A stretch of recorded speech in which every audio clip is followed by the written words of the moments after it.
All right, I'm going to call this meeting, the Hancock County Commissioners Special Meeting, December 20th to order.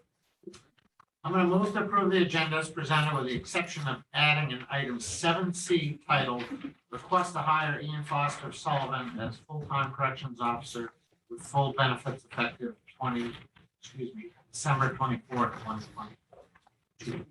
Second the motion. All those in favor? Aye. Aye. All right, do we have any public comment? All right, hearing none. I'm going to move to approve the minutes of the December 6th regular meeting as presented. Second the motion. All those in favor? Aye. Aye.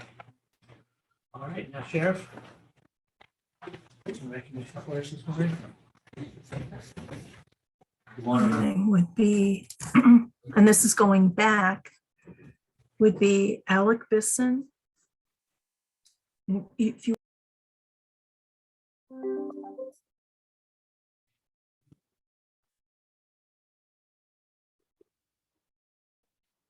All going? Yeah. We're not hearing voices. That's not a good sign. That's why I took my meds this morning. In law enforcement, too many times we deal with things that are tragic. And the first two items on my agenda today are to recognize people, both in the sheriff's office and the public, who did some great things. And I'll start off with the first one. This is a nomination, or this is a recognition of, at the time, Lieutenant Corey Bagley, who's currently Chief Deputy now, and Deputy Travis Frost. Excuse me. On May 2nd, 2022, at approximately 16:45 hours, the Hancock RCC began receiving calls from a distraught female who was on the bridge threatening suicide. The calls came from several sources, including calls from family members who had been called by the female, telling them of her intentions. Prior to law enforcement arrival, several citizens, Jane Snowdale and her father and son, Timothy and David Carey, had seen what was happening and stopped to assist and hopefully convince the female not to jump. A short time later, Officer Eric Marcel of the Bucksport Police Department arrived and also attempted to talk to the woman. They were unsuccessful as the woman became angry and belligerent. They backed away, hoping she would calm down and listen to them.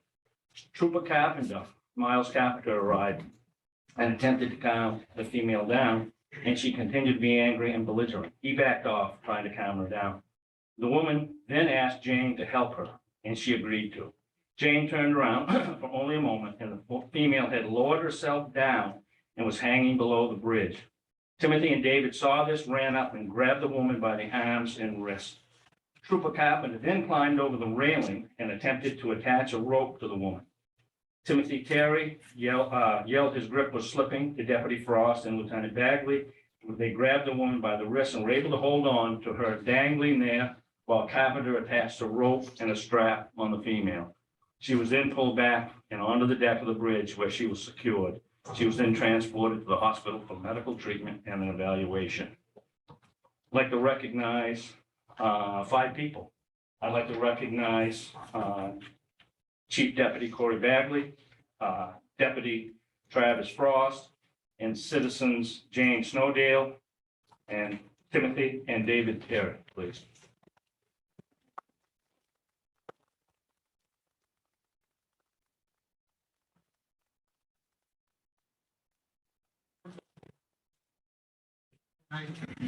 Motion. Yeah. First, I'd like to recognize and commend Chief Deputy Corey Bagley and Deputy Travis Frost for their life-saving awards. Second the motion. All those in favor? Aye. Aye. Secondly, I'd like to move to recognize and commend citizens Jane Snowdale, Timothy Terry, and David Terry for their life-saving awards. Second the motion. Aye. Aye. Aye. And then I'd just like to say thank you and you guys went beyond and you should be proud of yourselves. And if you're wondering, it's 137 feet from the deck of that bridge to the water. So that, not sure just everybody can do that. Yeah. Chief, congratulations. Congratulations.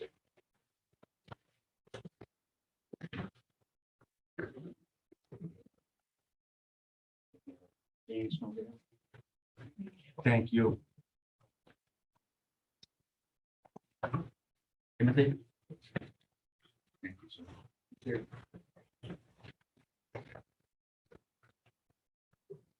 You must be David.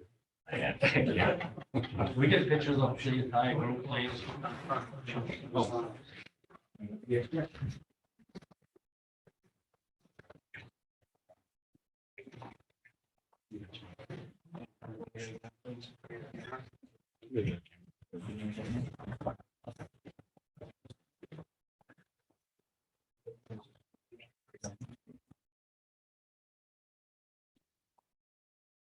One, two, three.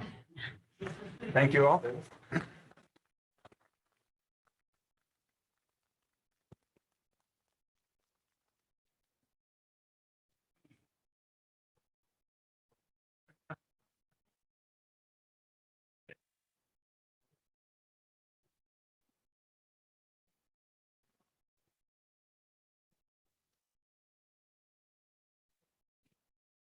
The second is to recognize citizens.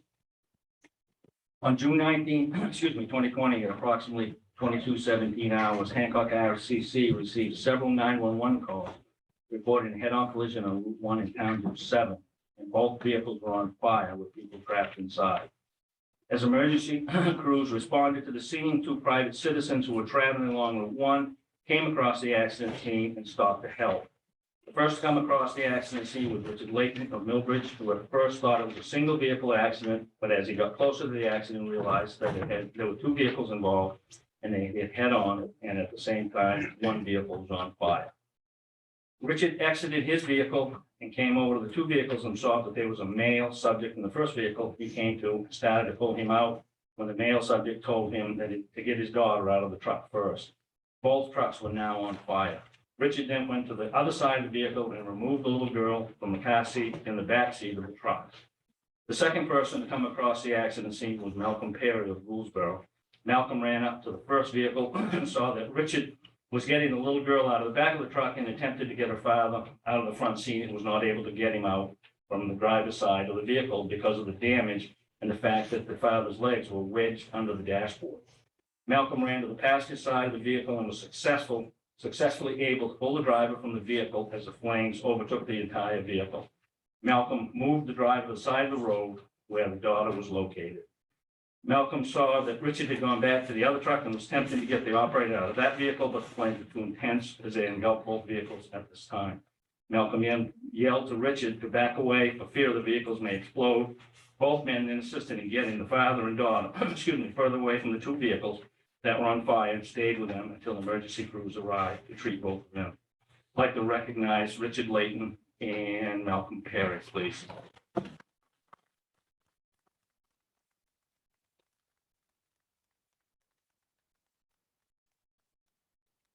I'm going to move to recognize and commend citizens Richard Layton and Malcolm Perry for their life-saving awards. Second the motion. All those in favor? Aye. Aye.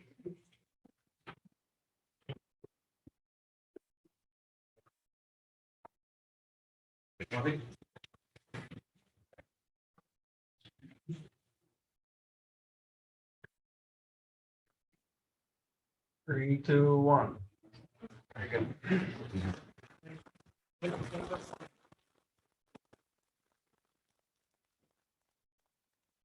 Congratulations, gentlemen. Thank you. Thank you, sir.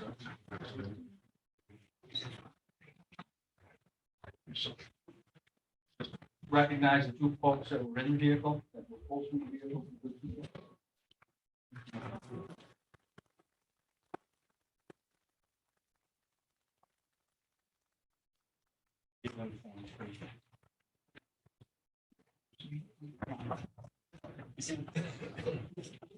We should do this before every Christmas.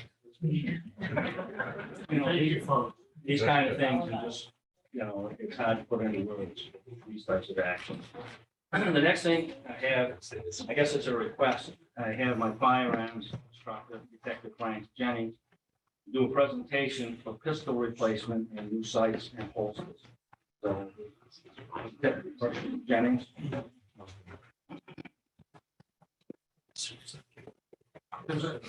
Well, folks, there are folks that want to stay for all this. If you want to stay for this, certainly I know, may, but I if you don't, I promise it will be that interesting.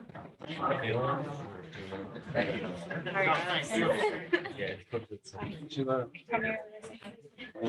I know. There's There's missing money supposedly, according to, I bet you know. It's the ones I'm letting in, and I haven't, I let them in and then I have to mute them, but they talk before I do that. Yeah, Are we able to tell them that? I can do it as I let them I have no in. choice, we just mute them. Yeah. We can't tell them. Yeah. Or there's no way to communicate, they should review it. No, I, how is that?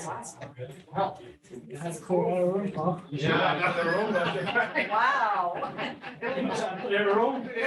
I told them it would be boring, I guess they believe me. Must be my hair, Don't take it personal. Yeah. All right, sorry. Good morning, gentlemen. Morning. I don't know that I call this a presentation, but anyway, thank you for the opportunity to speak to you this morning, and I promise to be brief.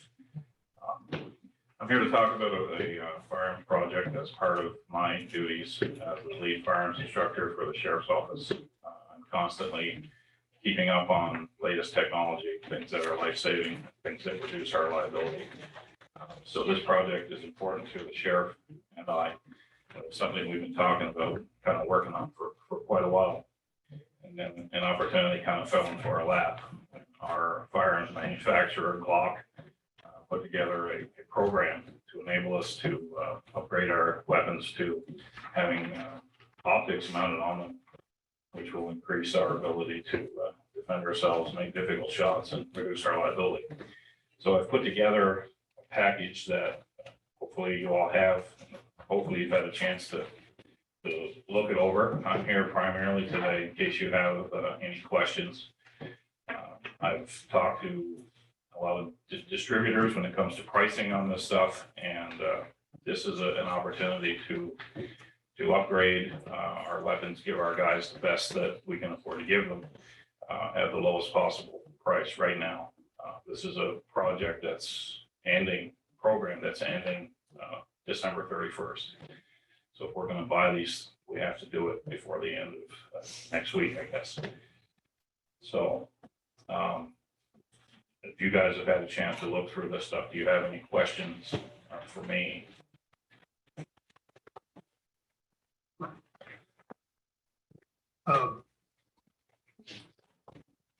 My question is Glock requiring you to buy a minimum number? No, they're not requiring me to buy the minimum number. Okay, when I look through the list of deputies you have, I get 23, and you're asking for 30 to be replaced, holsters, sights, and everything. What's the difference? Where's the other 7? 23 wouldn't be accurate. We have more 27 right now.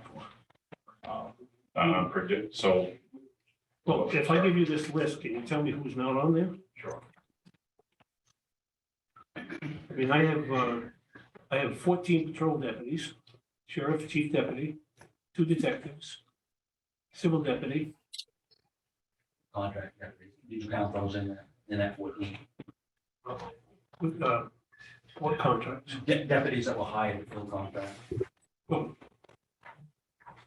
it's part of the 14. So we have, yeah, so we have. Wait a minute, I need to make sure. It's your contract deputies, like you're talking about Stonington, Tremont. Yes. Yeah, that's part of your 14. They're not. Okay, So we have, Yes, I do. how many vacancies do we have right now? We have One, that we need, when Pat left, and then we got the backfill position with a promotion And then we have one that's coming online in July of next year. And per our policy or per practice, Frank always keeps at least two weapons as spares. And there's several reasons for that. Obviously, for a malfunction, you would replace a deputy's weapon. And the other thing, if unfortunately, or if we get in a situation where an officer or a deputy is involved in a deadly force situation, our policy is to take that deputy's weapon, secure it so that it can be examined, and replace it so they can have a weapon on them. So that's where I believe he would have come up with the 30 that he was looking for. Yeah, I think we have 2 or 3 vacancies right now that we haven't hired for, and we have potentially 1 or 2 more positions coming in the near future, and I always keep 2 on hand for the reason the sheriff just outlined. So that takes us to 30 or close. Certainly within 1 or 2 guns, so.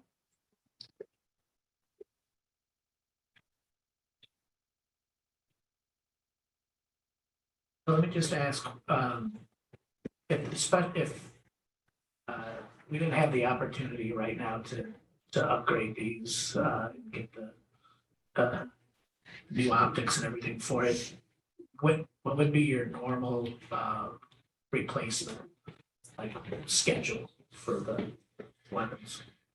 Well, it's a little complex because these that we have the opportunity to buy with the direct milled slide from the factory are not available otherwise. I don't know if they're going to start to offer that at some point in the future, but as of right now, they don't. To answer your question as to how often do we replace these, the night sights on these guns start to go dead 7 to 10 years. So at 7 years, we start looking at replacing them.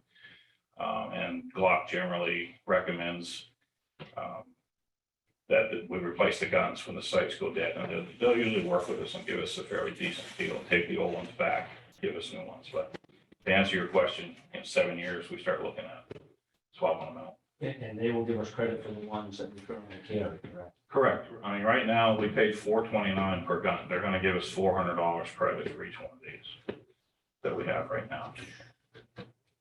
And we have the optics similar to what would go on these pistols currently on our long guns on our rifles. Correct. And they are, Yeah, so continuity of training, is part of it with the same sight system as are on our rifles. And your deputies, this is I know some people don't like optics, they like open sights, but that's not in a law enforcement agency.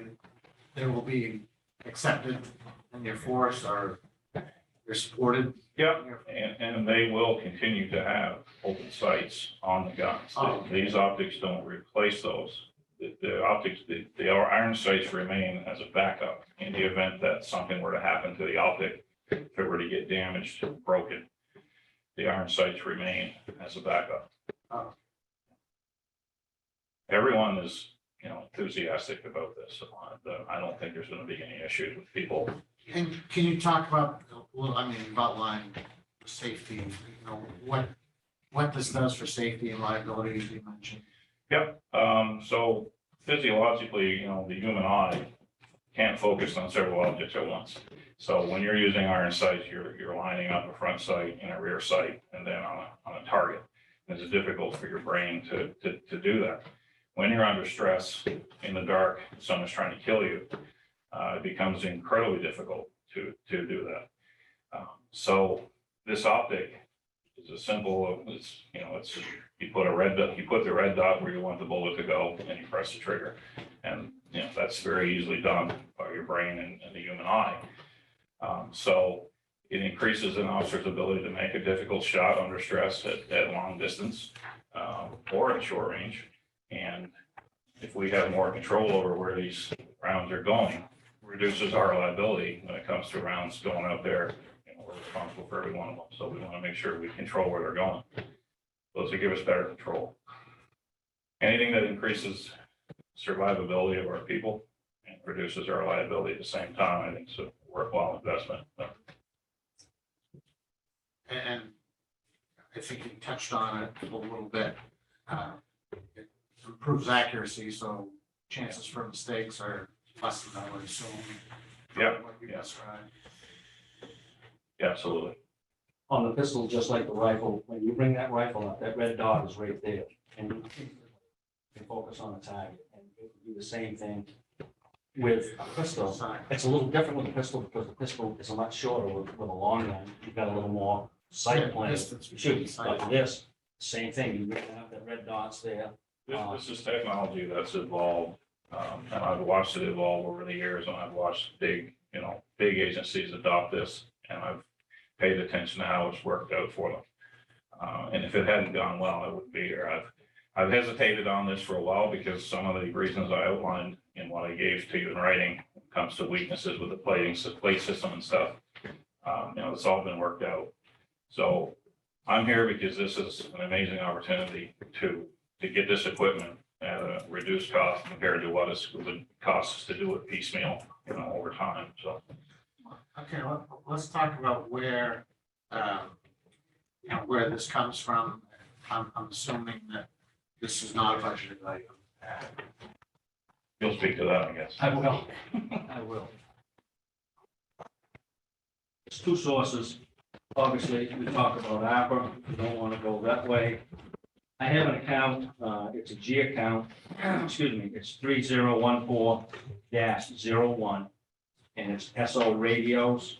Obviously, we're not talking about radios now, but we just spent a tremendous amount of money and upgraded all our radios and our cruisers and our portables that we carry.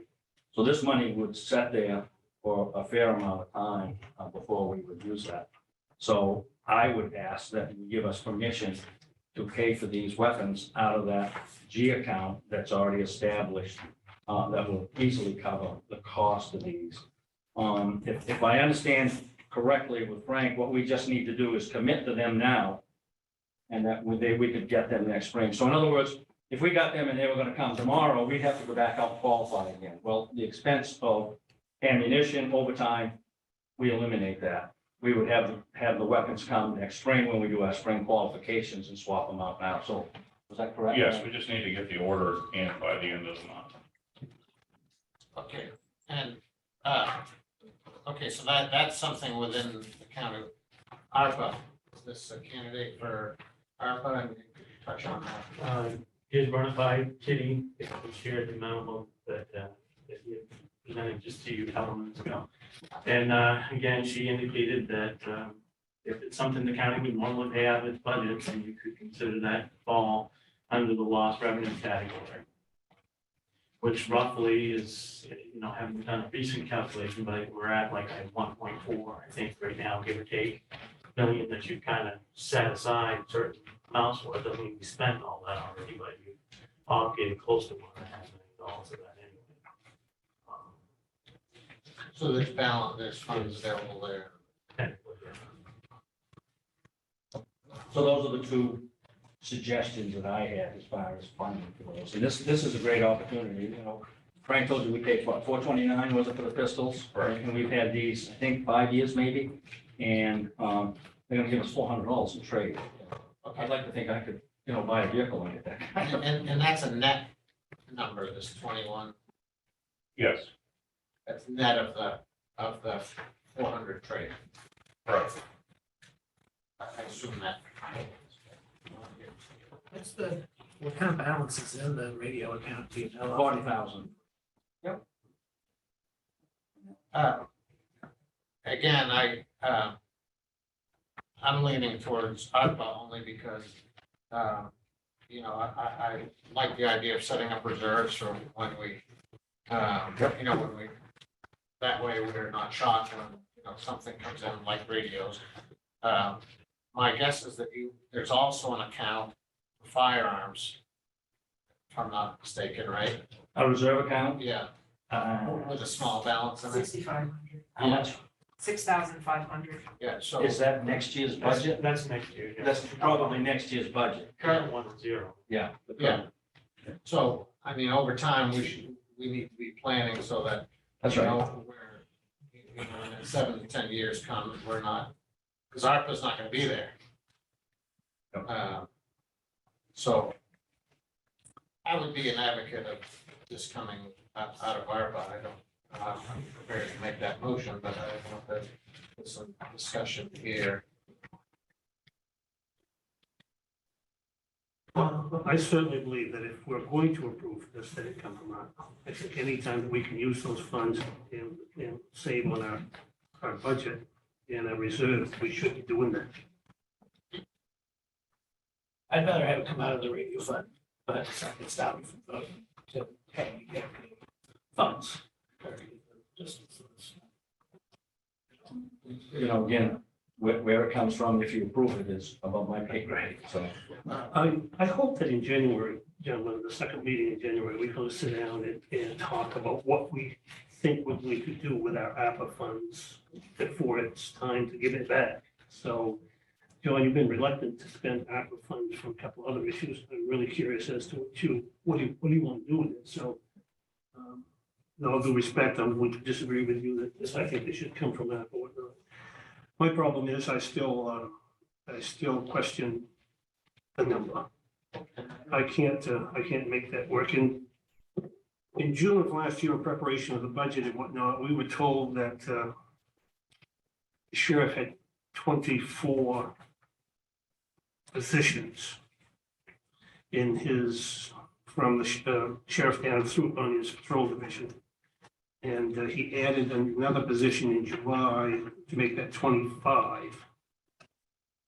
We haven't added any since then as far as adding positions. We've hired people, but to fill vacancies, but not new positions. And if Frank wants a couple extras, then So radio number wise, I mean, we have one through 27 people right now, minus 9, of course, who we don't fill anymore. And we have a new position coming. So there's 26, a new position coming next year is 27. And then 2 spares, which we need those if one of our guys gets in it, 2 of our guys get in a shooting today, we have to take their guns. The AG's office take their guns, and then we have to give them new ones, or replacement guns. So that takes us to 29, and one extra, I'm not sure where that one was. I think maybe the school resource officer position that was coming, is probably where I calculated that, but you don't have guns to trade in. I mean, you don't have a gun for this officer you're gonna hire next July. I have 2 spares right now. Those are your spares, Right. but you don't Yeah, I'll be have, you don't have trading. a gun to trade in for the. I have 26 to trade in. Right, so you're gonna have to buy outright. A few, and that's included in the calculations here. Well, gun here, gun there. I don't go for that, guys. I'm gonna move the sheriff be authorized to purchase 28 under this program offered by Glock and take the money out of the ARPA fund. Lost revenue portion of the ARPA fund. Oh, that's the reason. It's the ARPA funds. I'll second the motion. Yeah. Well, the discussion is, we're gonna be looking to buy 2 more guns and, you know, so your force is going to be 27, right? Yes. Okay. Right, and right now it's 25. Right, do I have that right?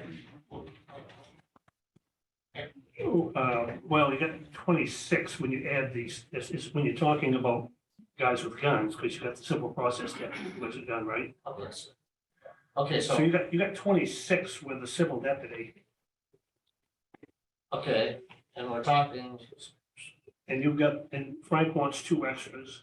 so, And I say that's 28, and Is that including the possible school resource officer in the position in July? those, we all hope that's gonna happen, but all it takes is one resignation and failure to get the, decent applicant, Well, We got equipment we don't need, so What about July? The position in July? if you get a guy, you need equipment, you gotta buy equipment. But I think that's way too far down the road to speculate that we're going to have equipment laying around that nobody's gonna be using in hopes. but this isn't done. December 31st is the offer. No, that's the offer, but you're actually not buying Till spring. until spring. But they won't know in July or August whether or not they're gonna be able to hire anybody for that position. And as we know, it's been a challenge. But we have applications currently that we're working through, so I understand that it's still the process stuff, but I also can't guarantee the availability of this particular weapon, in the future. So I thought, Yeah, to have continuity, everybody with the same equipment, Well, it seems to me that makes sense to me. And your motion was 26, Commissioner Clark, is that right? 28, 28.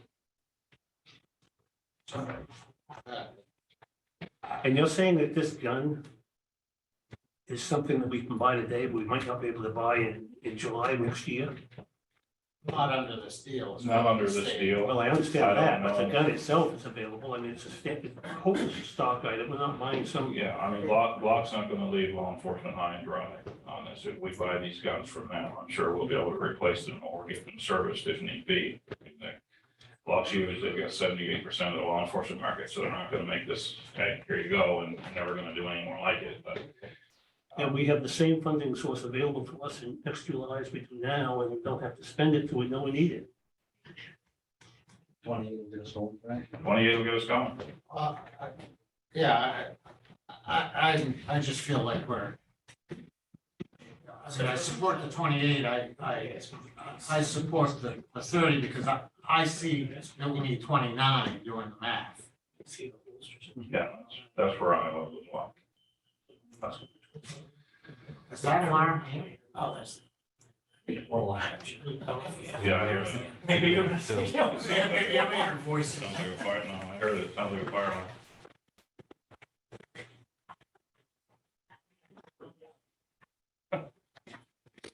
So, Split the difference between 29. yeah, That's no way to operate, guys. Well, Well- what I'm saying is, I'm doing the math and I get 29. Right? How? What are you adding to the existing staff and the two extras? July. July, in the school resource officer. We have 20, we have rated numbers up to 27 for armed people. So if you subtract the number 9 that we retired, that leaves 26 armed people. 2 spares, 26, that's 28. And then one more position I was planning for, 2 more positions I was planning for in that the Dedham School was an outside position and then alleged new hire supposedly in July. That's where you got to 30. Right, so And Commissioner that's Clark why, is correct. I mean, we don't have those if people I'm today. correct, you're wrong then, because you said there was 27 armed. I had 26 with the civil deputy, not including the ones you want to hire in school resource in July. So, I think we're agreeing, actually. Yeah. We have 26 because Luke's number was retired. So, and 26 Add two and to 2 that. spares is 28. right, and then And the that's- projected 2 positions coming. Yeah, I know. I'm just planning ahead for that. Right, I understand that, I'm just not in favor of buying those today, having them lie around in hopes that we have somebody to use them 6 or 8 months down the road. Well, it's not hope, it's in the budget position. I would think at least the July hire. I have high hopes that we're gonna get ahead. So it's like, that school resource officer, it sounds like, it's all gonna get worked out. Okay, so this is Maybe how, that was a little more. I still remember the sheriff's comment, not too long ago, whatnot, he said that 5 days before Dave Lord resigned, I was at full staff. That's the last time I had full staff. Now, One day. yeah, 1 day. And my point is that there's so much crap that could happen in this, getting and retaining staff and getting qualified applicants that it's a pig in a poke to buy now in hopes that you're gonna have somebody to use it come next July and August. Well, but let's say it's not July or August. Well, we're just arguing. So there's a motion. There's a motion and a second on the floor. I'm gonna throw an amendment and then the amendment can either pass or fail and then we are where we are. So I'm gonna move to amend 28 to 30. If that gets seconded, then we need to vote on the amendment. So it's dying for lack of a second. Okay, so we're at 28. All those in favor? Aye. Aye. Aye. Thank you, Don. Thank you.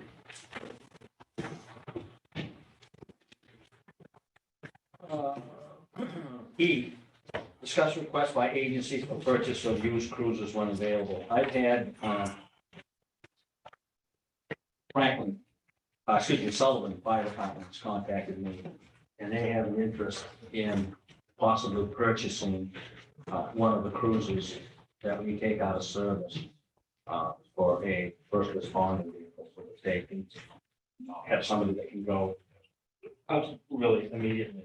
And I don't know what that process is. I know that since I've been sheriff, we've had two ways that we've gotten rid of equipment. We either put them out to sealed bid or we traded them in when it comes to vehicles. So what I'm asking is, A, is that something could we consider, or would I have to tell them that when those vehicles come available, we can bid on them just like anybody else? I'd like to think we could help a municipality, but if it violates any policies or anything like that, I don't want to I certainly don't want to do that. Well, I can tell you, the state statute does not require bidding out. With our policy, we may have policies that tell us how we're going to get rid of excess equipment and whatnot, but I can tell you that unequivocally, if we can assist a community somehow like this, I'm all in favor of that, and I think we should do that. This comes with a caveat. First of all, it's got to be a vehicle that you would otherwise get rid of. So in other words, I can't walk up and say, geez, I like that Tahoe at 50,000, I'll give you 10 grand, it's a good deal. You know what I mean? Second of all, I would like to see that the price we set is a compromise between nothing and perhaps a true sale value. In other words, we're going to give them a deal. Now, that's my personal opinion, but I'd like to see us accommodate them.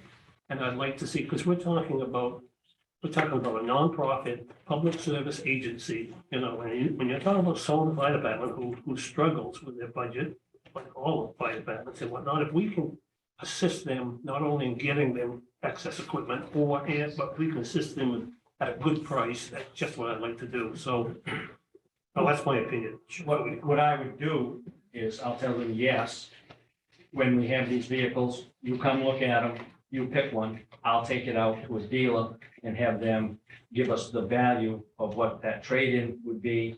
I'll come back to the commissioners and say, this is what we get for the trade. What do you consider fair to the town of Sullivan, if that works for you folks?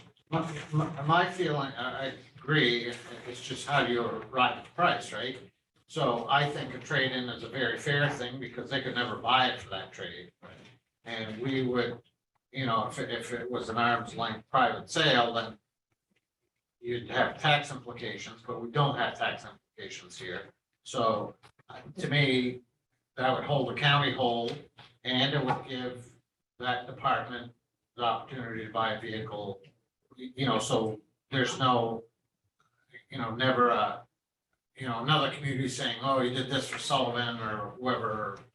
You know, we want to be fair and we want to give them an opportunity that they wouldn't otherwise have while the county's being held whole. So I think that's a good plan. and we did something similar with that several years ago. We had a crew cab pickup that we were going to trade. Maintenance needed a truck, and we sold it to them at what the trade-in price was. So I mean, I know that's in-house, but it's very similar to what we're talking about now. Well, it is in-house, but these communities are obviously are within Hancock County. Exactly. And I think that's fair within the county and, well, within county government and within county municipality. Maybe we should have a policy around that. And I think the sheriff's suggestion for policy is probably what we ought to have. In other words, once he gets interest, determines he has a vehicle that would meet their needs, and there's an agreement that, yes, I'll take this if it becomes available at the right price. It gets an estimate on the trade-in value, and then comes to us, and we can talk about what we're going to charge that community. I think that's a good process. We kind of almost have that. I have a copy of our policy, and it's broken down by dollar value. And this one is property equipment with a value over $300 or more, and hopefully we'd like to think those are worth more than $300. First thing is obtain an estimate of the property's value. And then we have to post a notice in-house first and offer to other sale for other county departments, which we did. And then if not purchased by the department, we can advertise them a sealed bid or take care of them. So we kind of, I guess, we've got a policy in place that if we need to just tweak it a little bit, we can do that. And I'm not familiar with how, government entities go buy vehicles, but, when you're buying a vehicle privately, a lot of times you can get more for your trade and pay less, that. I do. So I don't know if, do you feel that getting that estimate is you get a fair price, and would that be holding the county whole?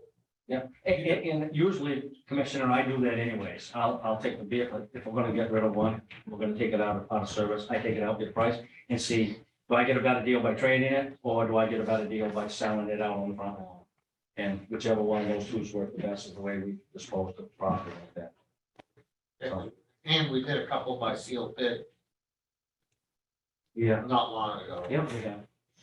So, yeah, it sounds like we're on the same page here, and we're actually talking two subjects, although we've only mentioned one.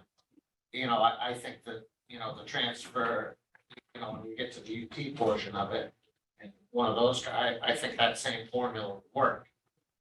Is that? That's already in the policy. Yeah. So I can contact them and say that, Well, and let's try to craft a motion. You don't have anything, do you? Motion. Well, I was debating whether there was really an action item or not. Because we don't have numbers, so we can't sell one. The only motion would be to amend the policy to reflect what was talked about. And Well, yeah, I think, I'd like to address this specific request by Sullivan. And so I'd like to see the motion. In other words, I would move that the sheriff contact Sullivan, the two of them, that Sullivan reviews the list of the cruisers the sheriff wishes to retire, decide which one he wants. The sheriff determines a value and brings that back to us for final decision. I'd like to see that, and then we can deal with changing our policies, because we're gonna have a meeting in in January sometime to talk about a bunch of policies, and we can add this to the list if we want, but specifically right now, I'd like to deal with Sullivan. And hopefully by next month, you'll come back to us and say, we're talking about this vehicle, and so on. And, okay, I'll second that for discussion. And then, does that give our administrator the guidelines to think about For a a policy amendment? Yeah, I think so, yeah. Because that's really what's important here. All those in favor? Aye. Aye. thank you. Now, having said that, we need to determine which vehicles are going to be retired. That comes back to this situation that's been brewing now. Well, I don't know how long it's been brewing. There's been a complete misunderstanding, this side of the bar, that side of the bar, as to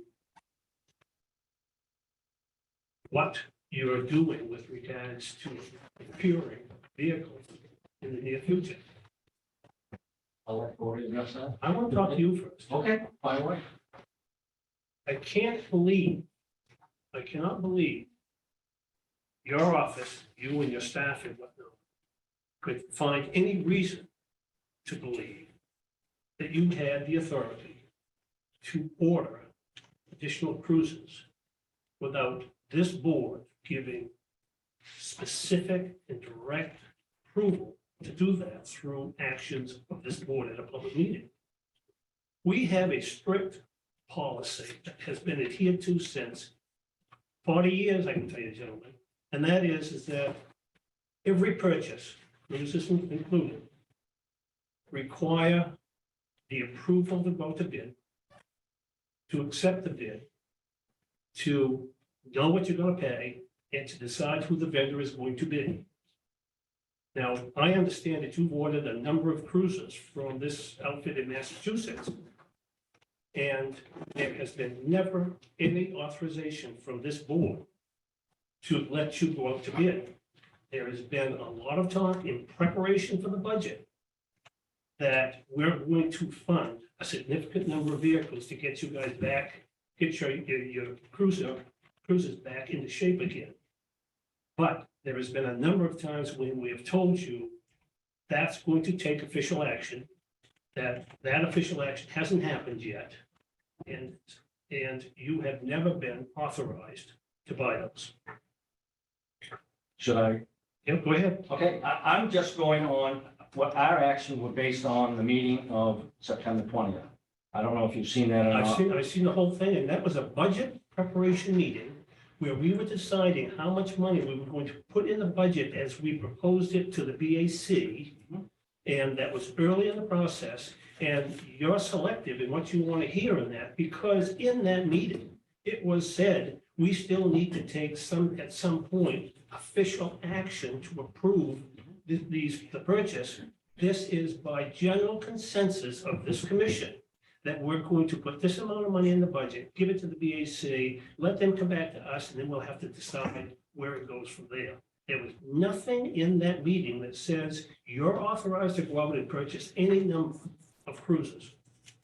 Your last comments on that was that we need to give the sheriff a concrete answer that we are going to buy 10 cruisers for him. My exact words were, we need to give the sheriff assurance that he has the funds to buy cruisers, because we were not going to put anything in your budget. And you were going to have faith that you could get what you needed from ARPA, which is, with not being in your budget, you have no set number. And I'm trying to convince the rest of this commission that we just need to reassure the sheriff that when it comes time to buy cruisers, we're going to give him those. And so he can tell Massachusetts that you need to reserve or set aside or keep in mind that we're going to need X amount of cruisers at some point. And we sat here, I personally sat here waiting for you to come to us with the information that we need every time we buy cruisers to lay out the justification for how many you need.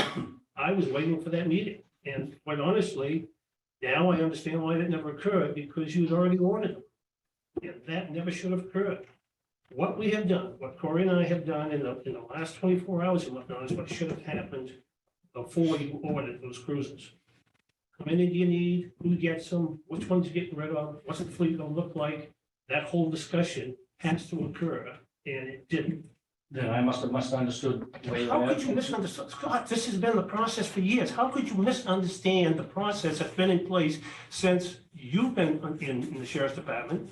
And it's always been followed. It has, but when I hear a comment from you that says, we need to give the sheriff concrete assurance, and those are your words, concrete, that he was going to be able to get 10 cruisers. That's right. And that's right. And I want If to I leave, didn't when come you to left, you, shame on me. That's on my back. you didn't tell us who the dealer was. You didn't tell us what the price was. You didn't tell us how many you Yeah, I needed. did. I sent you the paperwork. What happened to it, I have no idea. We sent you what the cost was going to be, whether it was a plain vehicle, unmarked, whether it was going to be a vehicle. Do you gentlemen have that?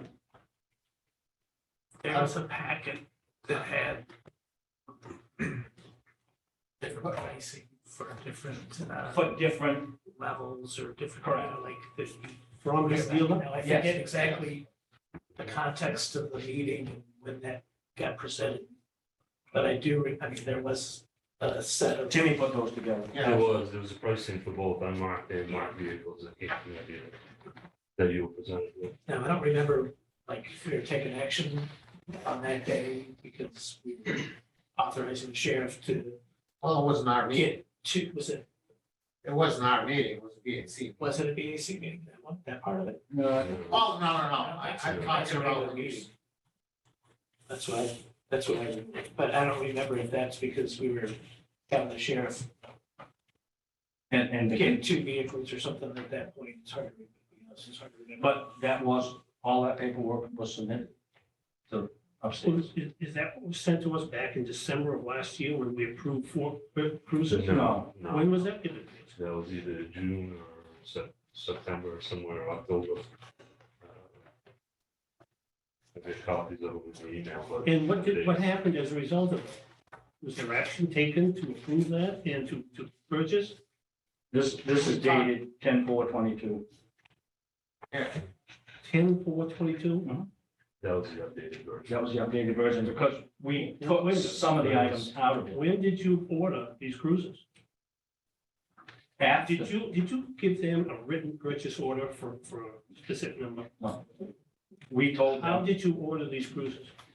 we told them to hold them because we were having discussions on how many we were going to buy. At one point, we were going to That's what we wanted you to do, was make sure that they were going to reserve for you the number that we had approved at some point. Then obviously I misunderstood.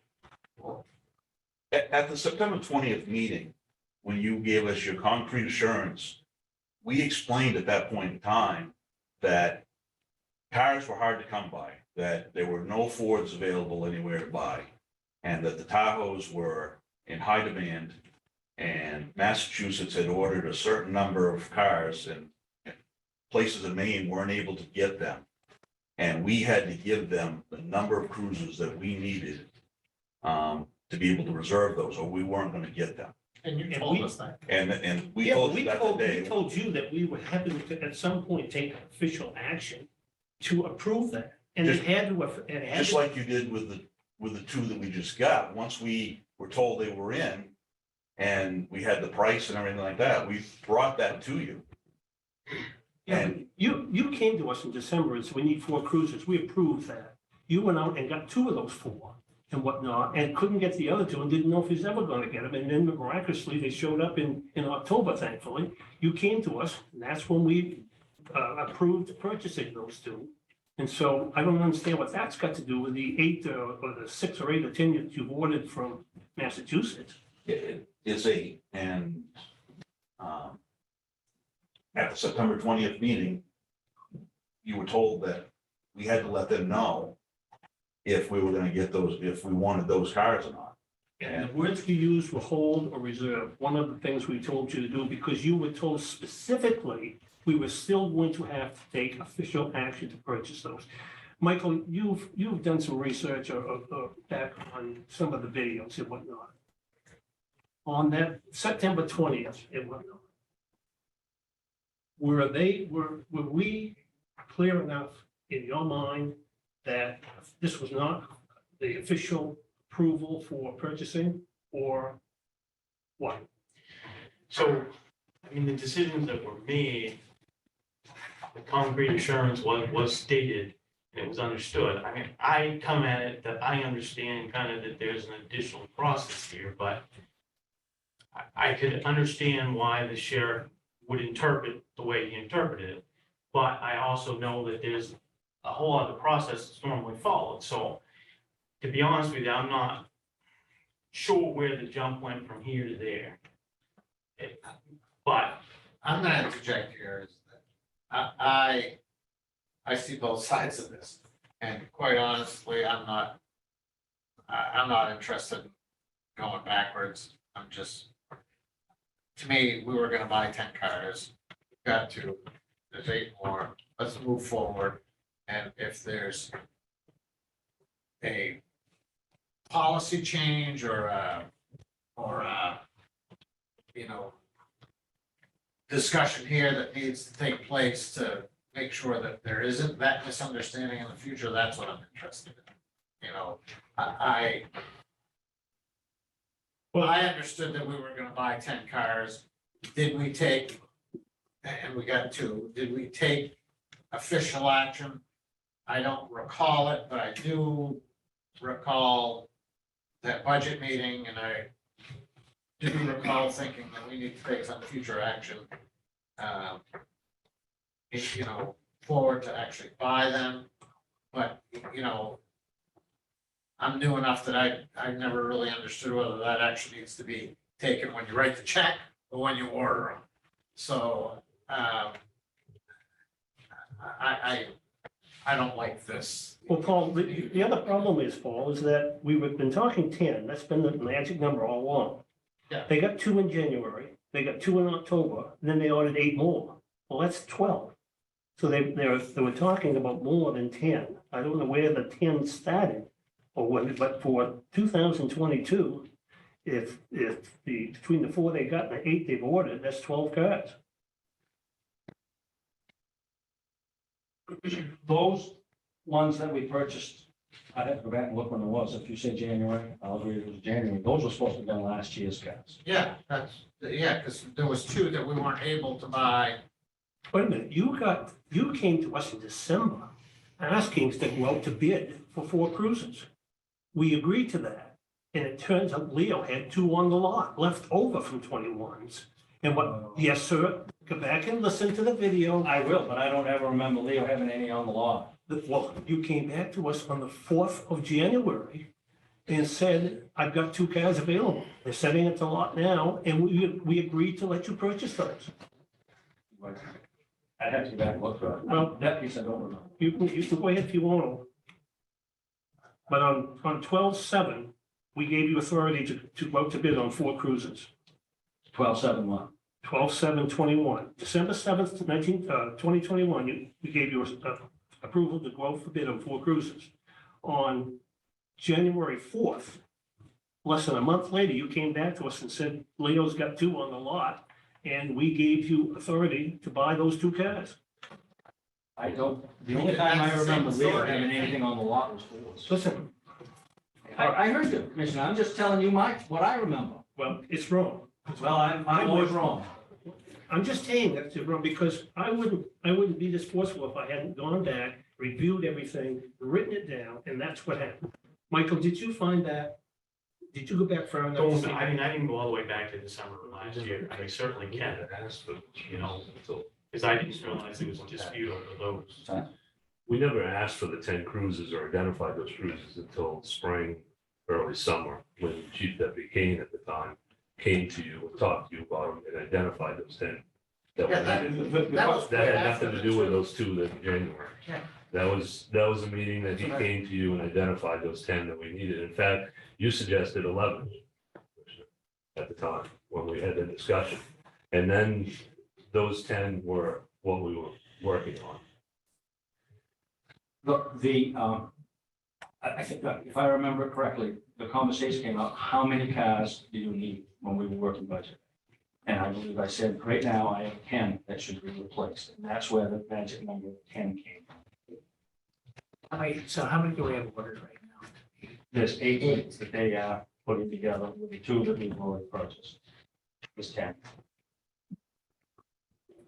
And again, And so that's the problem I'm having, is that the sheriff comes up, I need 10 cars, we say, okay, go ahead and buy them. That's not the process, that's not what we should be doing, we should be sitting down, having this discussion over why you need 10, justify that's the way it's always happened.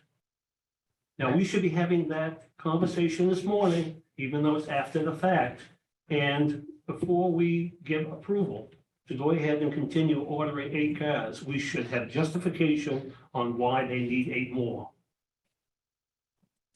Well, I'm sorry. If I can real quick, I mean, just the one concern I have obviously is a policy procedure kind of standpoint. So we know we've got to look at things in January, but this obviously needs to be either looked at again or clarified, whatever the case may be. But I have concerned, obviously, just like anybody would, that you have conversations in the budget discussion and then, you know, what's acted on. And I think we have to make sure that we don't do that going forward, because you can have department heads. And I'll take the blame for that. I must have I misunderstood. Shame on me. I did. And I own it. Tell me again, when did you order these 8? It was after the September 20th meeting Okay. when you gave us. the Actually, probably that day, we probably went right downstairs. Okay, so on October 18th, we approved the 2 more cruisers that came in. And at that meeting, on October 18th, I guess after you had ordered these 8, I specifically said, and John made a similar comment at that meeting, we still have to decide how many more we're going to buy and where the money's going to come from.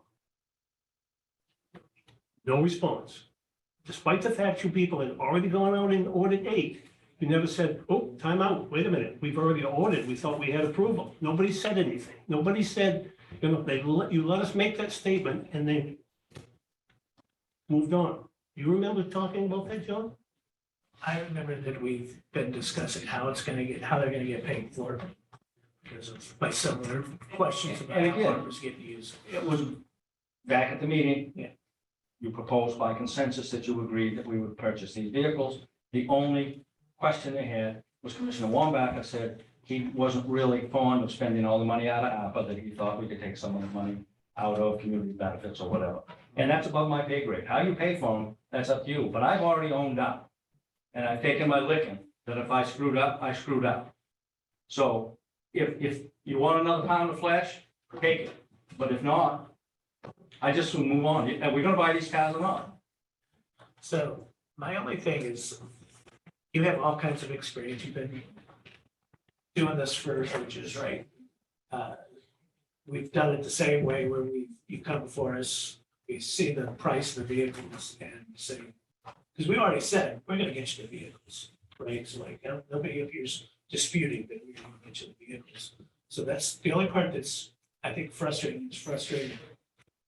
Commissioner Clark, is that like somehow like we missed the step that you're gonna bring it to us and And I say, yep, they've got 4 of them ready to go, they got 8 of them ready to go, and it's gonna be this price, and we need to do our formal action, because the budget committee thing, it's not even our meeting, right? And so like, we have to have a formal action, especially if we're doing this kind of money. And I can certainly do that going forward. And as I said, I misunderstood. And I contend they didn't misstep, they ignored the step. Not at all. I'm offended by that. That's too bad. That's too bad, because that's exactly what happened. You had an opportunity to correct us when I told you that we still needed to talk about how officially approving this, and you never said anything. When did you take over as chief deputy?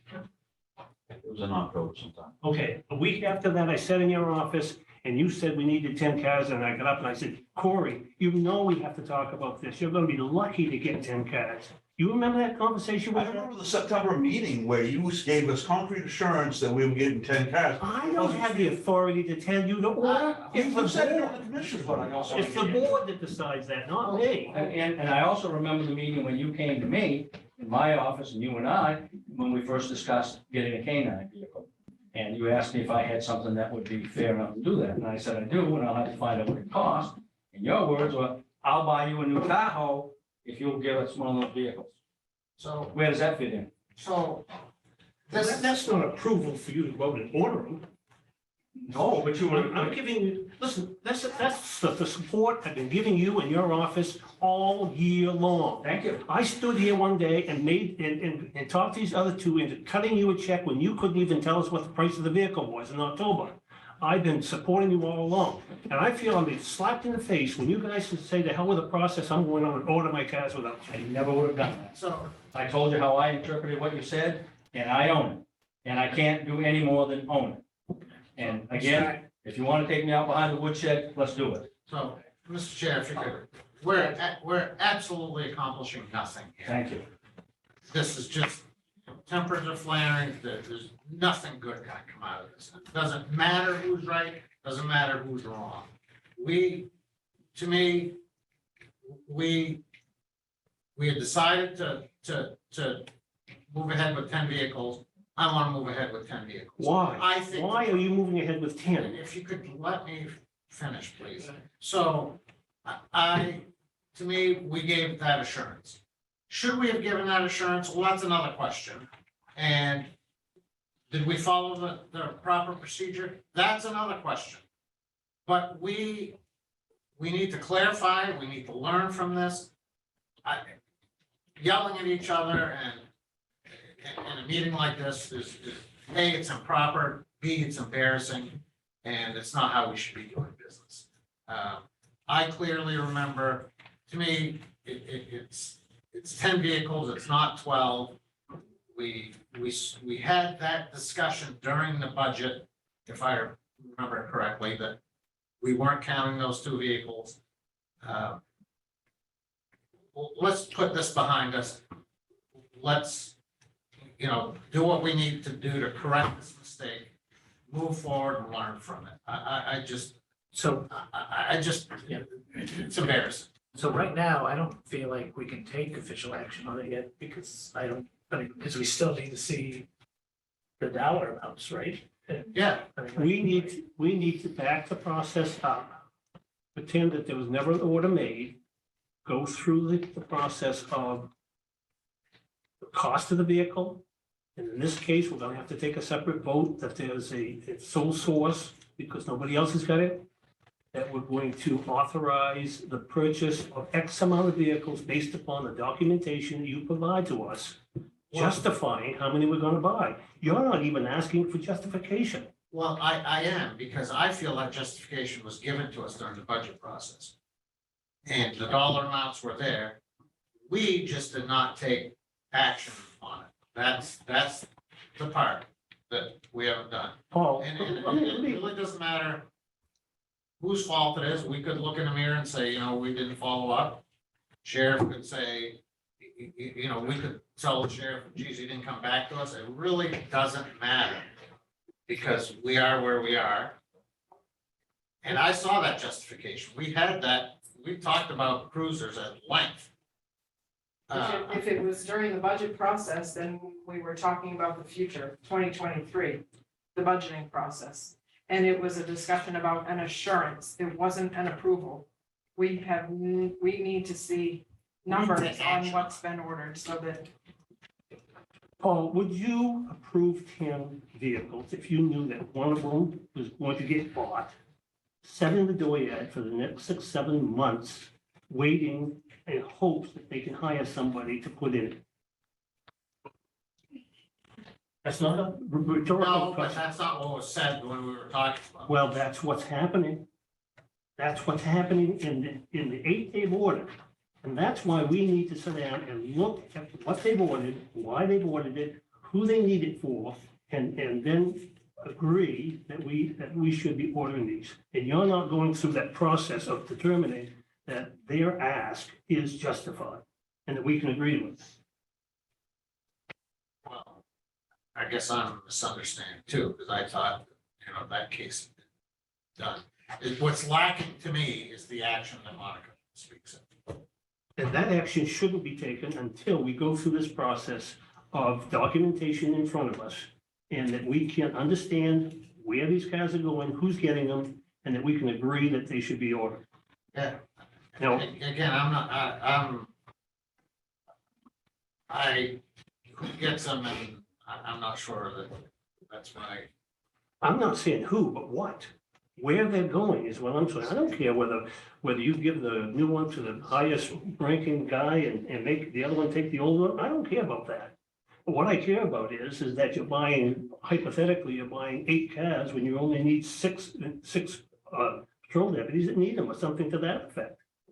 And that's why, and we have wasted more time arguing when we could have gone through this process, the same process that Corey and I went through yesterday with the information we got, and come up with a decision on how many we wanted to approve. And that information we sent there is the 3rd time we sent that information upstairs.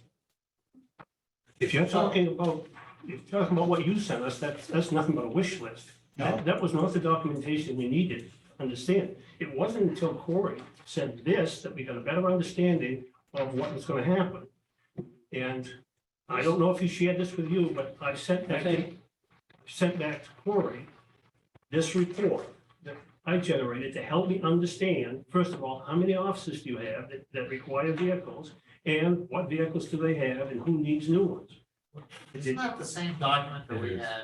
Thank you. It's just done, it's just presented differently. It's the same document that Chief Deputy Kane at the time presented to you when this discussion was first had. For the second time. I don't remember. Yeah. So to get things resolved, are we prepared today to look at this and make a determination on the, If you aren't, you're gonna end up at some point here in the next, I don't know how many weeks or months or whatnot, with 8 cars in the door yet, and then want to check for it. So you gotta decide. no, I'm saying, should we take a look? Do we have? Of course we should. Today, This, take a we look should, at we've this got to do determine- today after the fact what we should have done 2 months ago, perhaps. And that's what I'd like to do. Do this and figure out exactly where the vehicles are going, how many vehicles we really need. Corey, I sent this back to you. Did you share this with the sheriff? No, I haven't shared that with you. Okay. I mean, it's the same thing that we already have as far as Well, the information and everything. in this document I sent back to you, and my comments to you is that I can see where you need 6 more cruisers. I have 2 of them that I can't find where you need those. I need more help with this. So one of those positions is the vacant position that we're currently have right now that we're advertising for.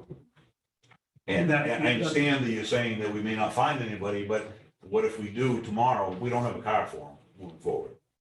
Is that vacant position that came available when you moved up? Yes, and Chief Deputy Kane. And then we also have possibility of a school resource officer and the position in July that are coming up. And as we said before, if we didn't speak up for cruisers, there was a good possibility we weren't going to get them. And that's the reason why all this was put on the table at the September 20th meeting, discussed at length regarding the number of cruisers we wanted. And at that point in time, Commissioner, you recommend 11. And we. That's fine. Well, At I'm some saying point, that- yeah, that's fine. I mean, and you asked for 10 and I recommended something else, but until we sit down and we do the research, we get the documentation and come to an agreement, it's still all pending. So let's come to that agreement. I remember the case for 10, and that's where we are. With no justification, Paul, I remember the case for 10. All they said is that we need 10. And we showed you the mileage and we showed you. Yeah, we have. To me, getting into who's getting the vehicle, that's up to me. That's micromanaging. And that bothers me. Yeah, I don't want to hear who got it. I don't either. Like I say, who gets it, I don't care about. But where it goes, I do. You guys don't want to get involved in that? You want to give the sheriff that kind of authority? Of course, you wake up tomorrow and whatnot, and the civil process secretary has a vehicle assigned to her because she goes to the post office 5 times a week. That's not fair. No, I'm just saying that's how we wouldn't want to see something that ludicrous. But at the same point, there's other things that we'd want to know about, and one of them is that we wouldn't want the sheriff to assign a brand new vehicle to the drug task force officers. And he hasn't, I'm not alleging he did, I'm just saying that's what we want to be reassured to know, that they're getting a used vehicle and they're not having a brand new car sit in the driveway all month unused. So I mean, it's not who's getting them, it's where they're going. But that's what you asked for. Who's getting it? More than once. Yeah, well, it's. Well, I'm It doesn't matter who's asking- going to or. I'm asking for where they're going, right? And as it turns out and whatnot, I'm looking at, I'm not gonna drag this on because I. you need to drag it on because you've ordered 8 cars. And I can't see where you need eight cars. And I've taken responsibility for it. So, what are you, Commissioner Clark, I remember the case for 10 cars. You know, and we talked about mileage and we also talked about, that it presented challenges, we talked about the life of them and, that we were somewhat kicking the can down the road. But what are you, budgeting wise, I mean, what are you advocating? Are you advocating a change? Me, Yeah. I want a discussion on why they need 8 cars and where they're going and who's getting them and what they're. That's what I want, because, listen, back on June 6th, Well, that's what this document is, right? well, that doesn't justify why they need it. That just tells us what they think they needed. And it's already confusing because if you look at unit number 233, C 233, that's assigned to Dylan Hall. Well, Dylan Hall is the new detective. He doesn't get a new cruiser. And the cruiser he's gonna get is the one that was left behind by Jake when he got promoted to lieutenant. So when we backfill his position, do we have them walk, or how do we do that? That sheet was done before the promotional process. Yeah. Nevertheless, it isn't current. We just need to understand, you know, I understand that. That was done before the promotional process where he just got promoted and and we talked again, and I still don't understand, and even Phil on this number 10, that replaces Pat's position. Now, that's you, and you got a new vehicle is number 1. What that means is that we had an opening when Pat retired. Through promotions, they moved up, and for lack of a better way of putting it, Pat's position is now an open patrol position. That's what that is. Back in June of 22, in a discussion we had with you and whatnot, and I don't know who developed this report, but I made some notes to myself and whatnot, and you had 14 patrol deputies at that time. Since then, you were given another patrol deputy through the budget process and whatnot, for a total of 15. You since made 2 of those sergeants, so you have 2 sergeants and 13 patrol deputies. So I'm trying to figure out in this report that I generated and whatnot, where is the 13th? Is that the one, is that the vacancy? You don't want to read, you don't want to work my report, huh? no, I didn't say that, Commissioner. I mean, I have a report right here.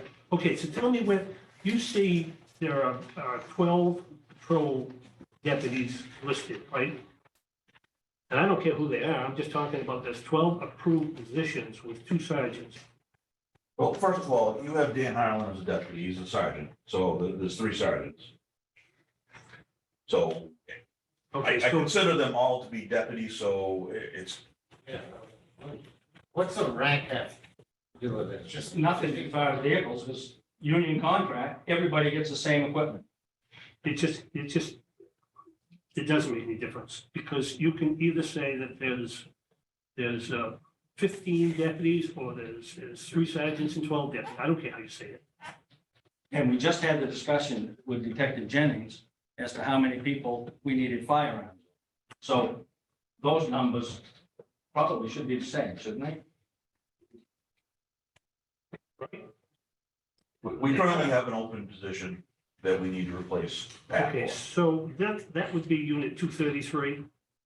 Yes, Okay, so that's a new hire that we're Fill the actively position. now, right? advertising for and looking to hire, yes. You know, and so unit 239, is that the one that you intend to hire in July of next year? And so that could be either for the school resource officer position or July. We're anticipating, I mean, we were told that the July position is in the budget. So yes, we were anticipating to have that. Like I said, the cars may not be available if we did not let them know that when we had to do that back in September. And we also talked about July, that was in the budget. Talked about if there was somebody sooner than that. Would look at it. So we keep talking July, that July 1 might be July 1, it might be May, or it could be Well, October. if we hire someone green, Commissioner, Yeah. there's a lengthy process. If it was Lucan, it was certainly less of a time frame. But if we hire somebody that's green, they gotta go through the background, they gotta go through a polygraph, they gotta go through a psychological evaluation. All of those take a fair amount of time to get those scheduled, taken care of. Well, here's the issue. do you want to hire, do you want to purchase and approve today for what the present need is? Or do you want to presume that they're going to hire a school resource officer, they're going to hire a replacement deputy, they're going to hire a new one and buy another car? Well, that's the exact discussion we had during the budget process because of not being able to get cars. And that's why we had that's the context that I remember that the assurance was given. I can already tell you that we referred at least 3 other counties to this same dealer because they cannot find vehicles in the state. Rooster County is going to That's not the issue. We understand this is Well, I one don't think person. so because, I don't think so because that's what we're asking for these for. Yeah. And you want to delay that. Is what? And you want to delay getting these other 2 that we're talking about. So the point is, let's say that the timing is what we say it is. You know, when we say July, and then the school resource officer, we don't know. But, so we hired those folks, then we don't have a car for them, and then we can't get a car for them. And that's where you may be wrong. If they hire a school resource officer tomorrow, then they have taken a cruiser offline that was assigned to a full-time deputy and maybe the spare sooner than traditionally they should have, and we've always done. Usually you put 100,000 or more on a cruiser before you take it from an officer and make it a spare. They take them off the road with 85,000. That is the perfect vehicle that you take out of the spares and give to your school resource officer because he's only going from home to the school and back 5 days a week. So when you Can look- I address that? I know. That's the vehicle that I had intended to help you with your dog program. Yes, yes, it It is. isn't either. That was your It isn't either. $80,000. It's not. The 80. He's Oh, Frank, But to use and utilize that vehicle to what it's supposed to be for patrol, you have to put probably close to $6,000 into that for equipment. Because it was set up as an unmarked vehicle. Yeah, we talked about that, the budget. But it's good enough for a spare vehicle? It is for a spare. I mean, what are you gonna do with it? We go back and forth to the academy if we need it, to put an officer in it to go home and come back. These guys, there's no limit. It has no, it has, we did the same thing when you were commissioner. We always had a spare vehicle that was Of on. course we did. and it So doesn't, what's the difference now? it doesn't have I'm a, not denying you a spare car, but I'm saying that taking it off the road with 83,000. We bought a Dodge Challenger in the middle of the season and took a vehicle that had less than 80,000 out of it because we wanted to buy a Dodge Challenger. Remember that purchase? I remember the Challenger. Yeah, and we bought that and took a vehicle out of rotation because we wanted to try a Challenger. So I've got other things, gentlemen. I apologize. I've taken my licking. If you want to give me another one, kick in the ass when I go out the door, line up. So Again, where are we going? I But we don't even have the dealer's name, we don't have the cost of the vehicle. dealer's name is on the document that had the pricing. That was. We don't have it. Today is the day we're going to approve how many cruises that you're going to order and buy. And we don't have any of that information to put in a motion. I'm sorry, but that's not possible. Where is that So we don't on the have, agenda? we don't have. It needs to be done today under the discussion of cruises. Are you going to let them order cars without any official action by this board? I think it's been done. Right? Good, never mind. Go ahead and buy your goddamn cars. No, They have never had official approval to buy cars, and And we haven't bought them yet. you've ordered, Correct. and we're probably liable for all 8 cars, Probably. without any official approval of this board. And it's no different than any other purchase. Paul, go ahead and make your motion to order, to approve 8 cars, and I'm not making a motion because it's not on the agenda. That's the point I'm making. Where It needs to, action needs to be taken after the fact. They have ordered cruisers, they're presently being developed. At some point, they're gonna say, come get them and send us a check. Yeah, so action needs to be taken for that. But I mean, quite honestly, I got all these emails and I looked at the agenda and I have not met with anybody, so I'm a little taken aback by this discussion. I don't know what it says here is discuss request by agencies to purchase of used cruisers when available. We had that discussion. I think you're right, we need to take some action. I'm not sure it's today, because it's not on this agenda. And it wasn't added to this agenda. All right. So, It can be related to this under the pretense that at some point he's going to retire a vehicle that Sullivan wants to buy. How are we going to decide what vehicles he's going to retire until he gets approval to replace the vehicles he's retiring? So it's all, it's not a stretch to say that we can't do this today. And the fact that he's already ordered means that this board has got to take some official action to sanction that approval. So, all 8 vehicles are the same price, right? Yes. They're all about the same. Well, one of them could be a little bit more, could be a little bit less. It's the K9 cruiser that we're replacing. But the K9 kennel will take Will take the place of the. Right, restricted but that'll come out of the K9 reserve account that we have.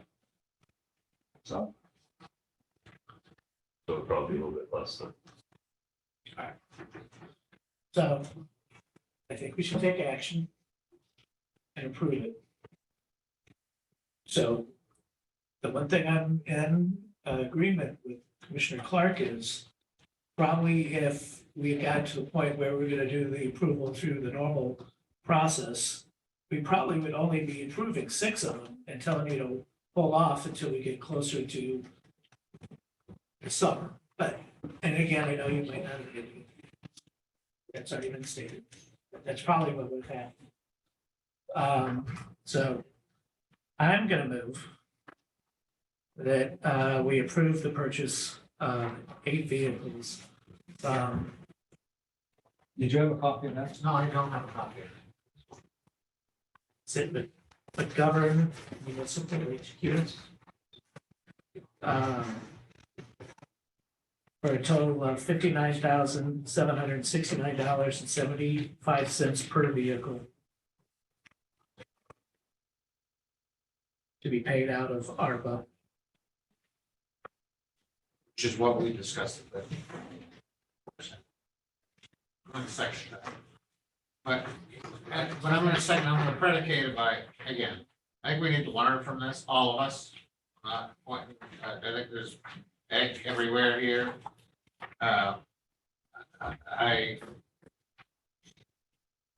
This is where we're going, my understanding. During the budget process. We failed to take action. Now, whether we failed because it didn't come to us or was supposed to come from here, I don't know, and I really don't care. I think we need to Well, I think make you sure should that care. it never happens again. I think you should care. You should care that the process has not been followed. I mean, we got a brand spanking new county administrator sitting there wondering and all the places he came from, there was a structure in place and everybody followed it. Is this the way the county operates here? Different? And the difference is, I misunderstood what you said. When you say give them concrete insurance, and we were against the time frame to reserve vehicles, we did. And so, And I think we even talked about, is this authorization to move forward? I don't think the answer was yes, but I think the answer was you have our insurance. All right, all those in favor? Aye. And I don't know. Yeah. Let's, everybody's trying to be peacemaker here, and that may not be a good role for me, but I just think that moving forward, just need to get on the same page, work through our administrator, both sides. And then when it comes to us, we're taking action at the proper time. All right. Thank you, and I apologize we had to use this much time. And I'm not throwing egg at you, I'm throwing egg everywhere. Appreciate that, Commissioner. Thank you. All right, so do we have Kitty on the line? Good morning, Commissioners. Can you hear me all right? If we can hear you. All right. I have two items for discussion today. If you remember in November, we did talk about the housing topic because we had someone present a request for support of a housing project in Ellsworth. Based upon that conversation, I believe the decision was that we needed more information. So the package I sent to you was really, it's background information about what's going on in housing in Hancock County, some information about what's happening across the nation, just trying to give us a foundation of information for us to think about. So hopefully you have those packets in front of you. Yep, thank you. Yes. Yeah.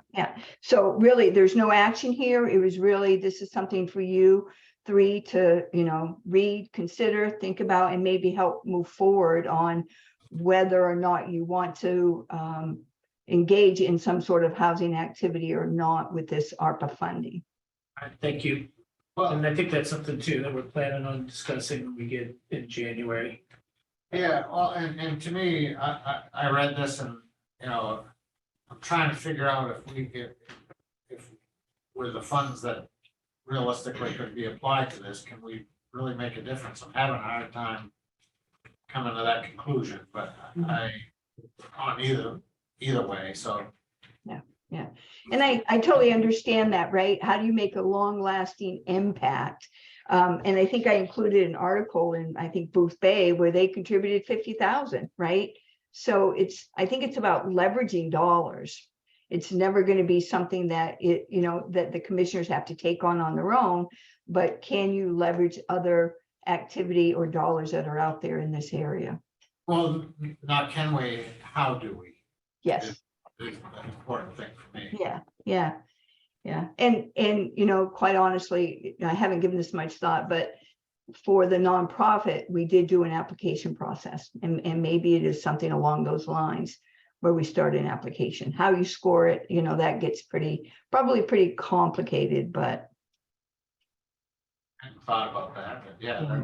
Thank you. Yeah. Yeah, I think to add this moment.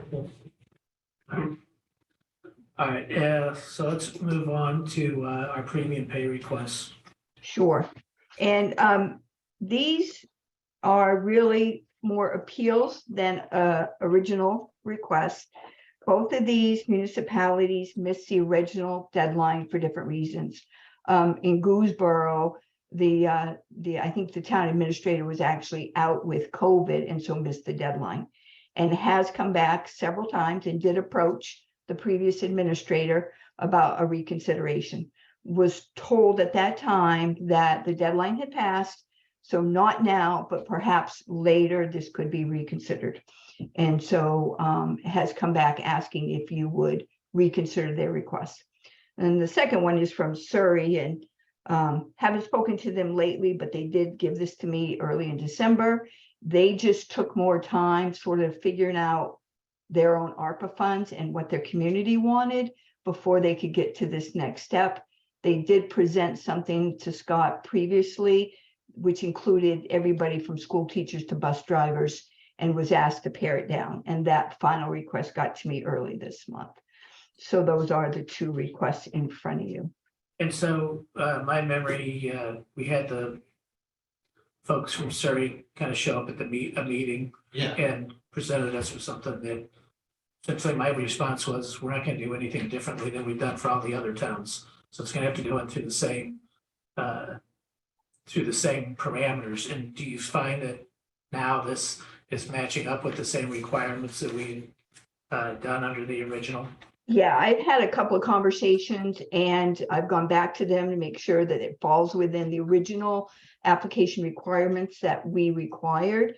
So yes, this does break down to just their firefighters.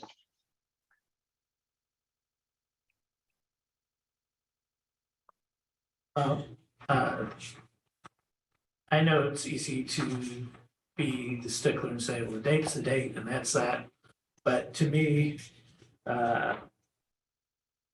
we had the Goldsboro one we had heard about just after the date closed, and we kind of put it off. I think it's appropriate use of the funds. We did it for the other towns. I don't think we're gonna have other towns come back to us after this.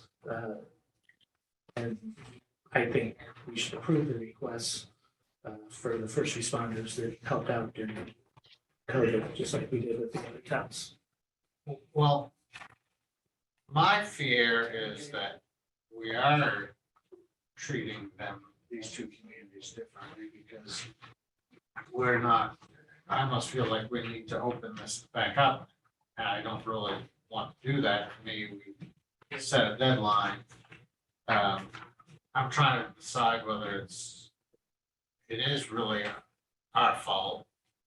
And I'm not sure it is. I mean, I had this come in during the deadline, this would have,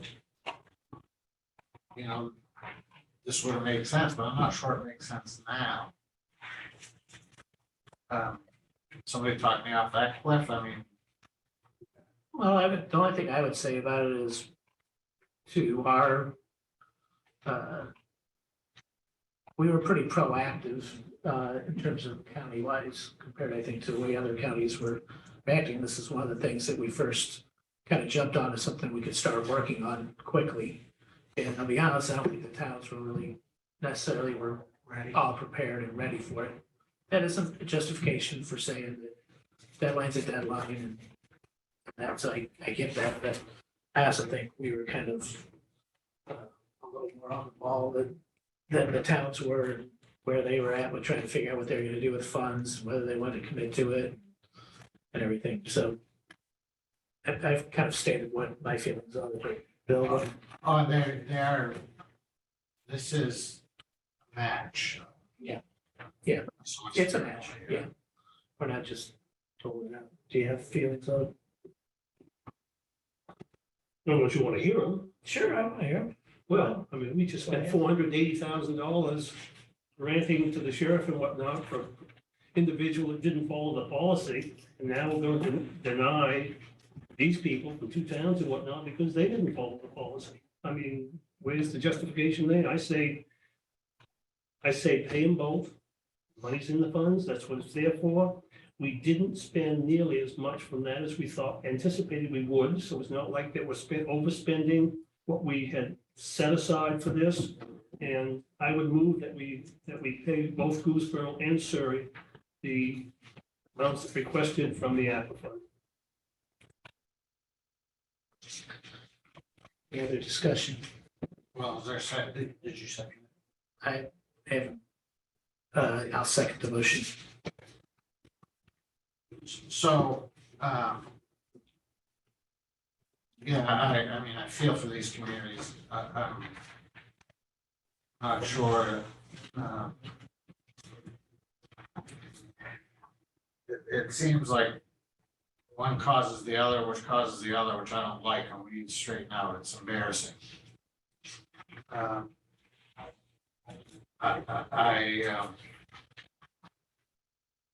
I'll support this because the two of you do, but I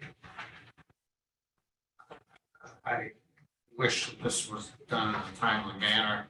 I understand there's some extenuating circumstances, at least on one, the other I haven't really figured out yet. But this is why the money was there. I get that argument. All right, all those in favor? Aye. Aye. I think anecdotally, I think we should pass along to Kitty and Michael and whatnot. You get any more requests, tell them that we're not interested in hearing it. This is the last time, after the fact, we're gonna approve these. This is, you can tell from the flavor of the board and whatnot, that we're not happy about doing this. We'll accommodate these groups at this point, but we don't want to hear about it. It's just off. It's just out of the question. I think that is totally fair. I'm And sorry.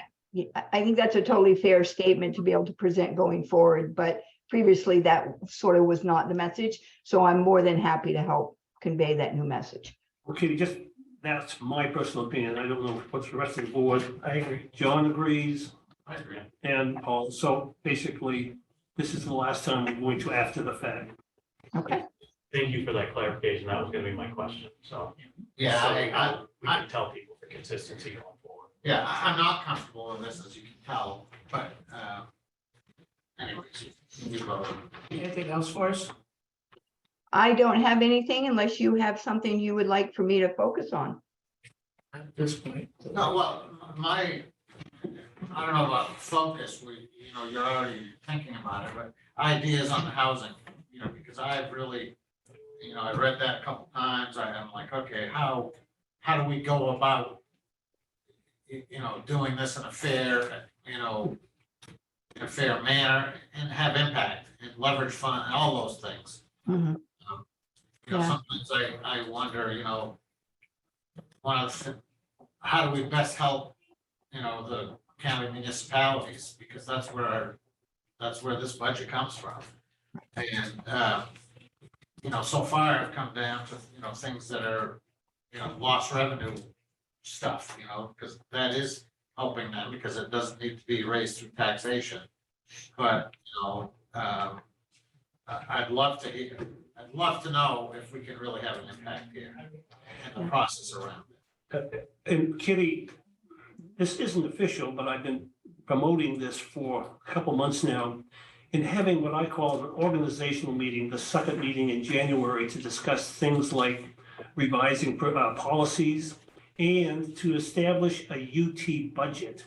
So this would be kind of a guideline for brackets within our UT funds that we would like to see. I don't mean UT, I'm sorry. No, that's okay. I could tell by you shaking your head, you knew what I meant. I could tell with again that I screwed it up. But anyways, ARPA funds. Yep. Yep.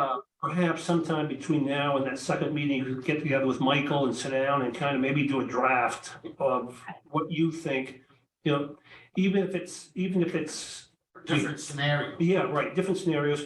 So whether you have housing, you have, continued broadband and whatever, so that we can start focusing, because if in fact we have to decide whether we're gonna commit this by December of 24, that's gonna get here before we know it. Correct. Yep, happy to do that. I'll set up something with Michael, see if we can't get through the holidays and then get started on that. All right, we're gonna take a break. Back in 10 minutes. Thank you, commissioners. Thank you.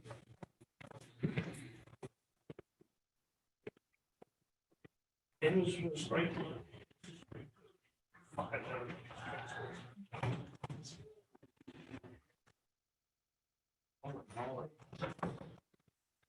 gonna take a copy of this estimate. First,